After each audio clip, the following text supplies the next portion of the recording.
Où est-ce que vous avez chassé? Comment? Où est-ce que vous avez chassé? À la déchetterie, je vais. Vous allez à la déchetterie? Ouais. Ok. On a toujours le droit là-bas. Vous avez le droit, mais il faut rester à distance. Ferré, là, hein, Voilà. Mais il faut rester à distance des installations.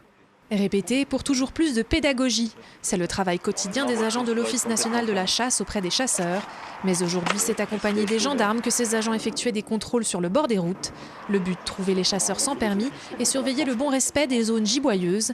Des contrôles que les principaux intéressés voient plutôt d'un bon œil. C'est important, parce qu'il y a, c'est qu'on les voit à l'ouverture de la chasse et après on les voit plus. Donc beaucoup de gens le savent. Hein. Et puis à l'ouverture, bon, ils se montent pas trop, c'est après qu'on se monte. Il y a plus de contrôle. Pourtant, pendant l'année, ces contrôles sont réguliers, mais à moindre échelle.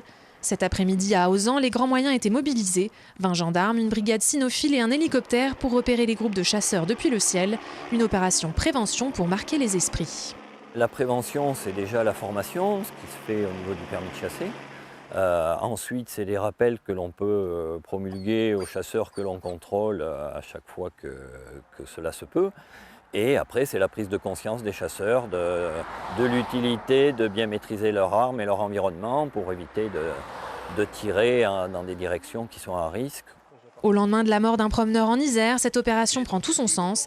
Les accidents de chasse, même si exceptionnels, entachent chaque fois un peu plus la réputation des tireurs. Il ne s'agit pas de stigmatiser les chasseurs, mais de sécuriser l'environnement d'une part des chasseurs et d'autre part des promeneurs en forêt, afin que chacun puisse s'adonner à leur passion au quotidien, sans drame à la clé. Sur les 12 contrôles effectués dans l'après-midi, seules 3 infractions ont été constatées, dont le transport d'une arme non protégée et chargée.